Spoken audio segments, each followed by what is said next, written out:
Bigena Kazogo mpe munange. Kulageho wano chibayi tugenze. Science okulaba. I only have one country I call home. That's Uganda. I'm always having Team Uganda on my chest.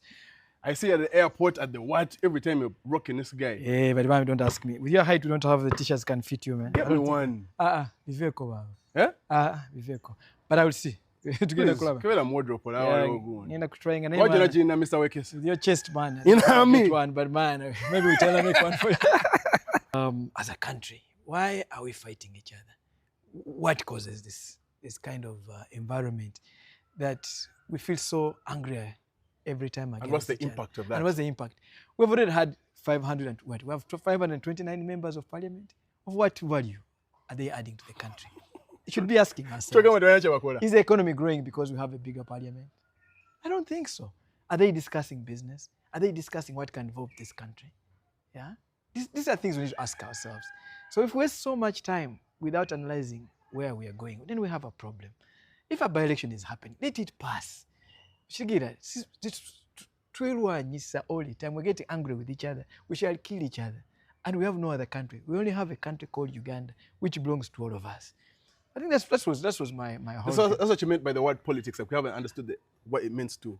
Yeah, many Ugandans don't actually understand what the definition of politics. So when they see people abusing themselves on TV, that's what they think on radio, hear people abusing each other on face-to-face, they think that's politics. Those are village fights.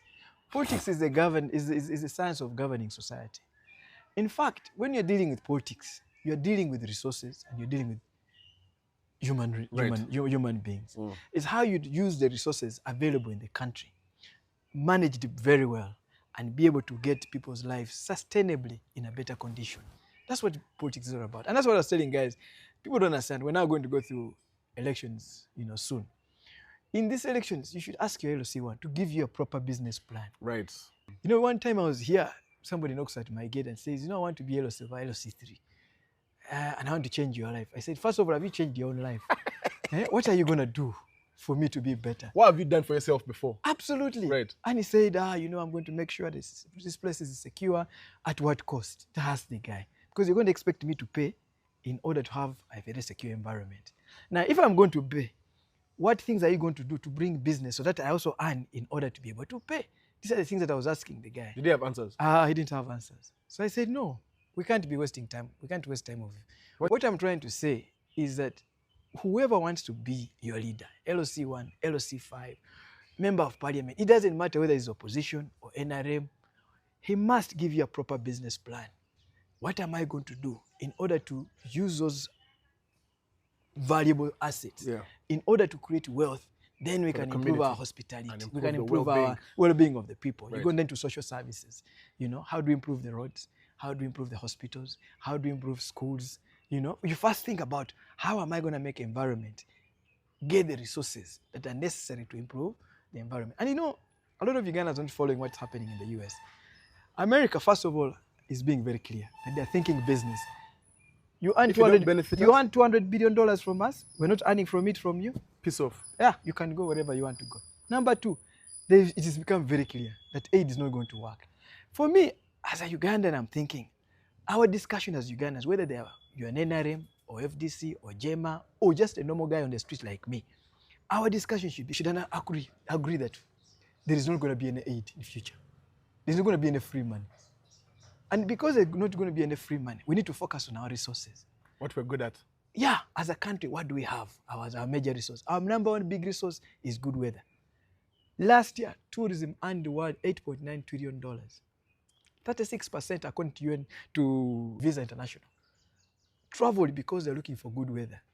Now we should be saying, okay, what's the value of our weather in as far as tourism is concerned? If the world earned $8.9 trillion, how much can we earn? Then we target, even if it's 0.1% of 8.9 trillion, because they said 36% of those people spent that money because they were looking for good weather. They left America during winter and went to Spain. They went to those countries. Absolutely. They went to Dubai. They went to those places. Then we say, okay, our target from good weather is 10 billion shillings. And what does it take to get 10 billion shillings? Then we see we have the Nile. Egypt made $22 billion from tourism. 5 of those came out of the River Nile. What quality of River Nile do they have? Here, you have the source. The whole of the Nile struggling to pass through 7 meters, falling 43 meters deep, cascading on an area of about 120 meters long. There is nowhere in the world that you'll find water gushing through a canyon like that. Nowhere in the world. Then you have the potential for cruises from Mason Falls National Park to Nimule is 222 kilometers. And imagine doing a cruise along the Mason Falls National Park. Then you go to former Sorolim Game Reserve. You go to Ajai Game Reserve. You go to East Madi, and it's a corridor of elephants from South Sudan. Well, so if Egypt is making 5 billion, how much would be? Uganda should be able to make 10 billion from the Nile, because you've got so many aspects of the Nile that make it extremely very unique. It is the thinking. Change starts with the population. From within. Yeah, from within. And you need knowledge. Yeah? I have told you, you have so many assets that can make us very rich. The mountains, the Rwenzori ranges. If Kilimanjaro is bringing that $350 million to Tanzania, as a country, we have the highest ranges of mountains. Out of the top 10 highest points on the continent, 5 are on the Rwenzori ranges. Rwenzori ranges have 16 points.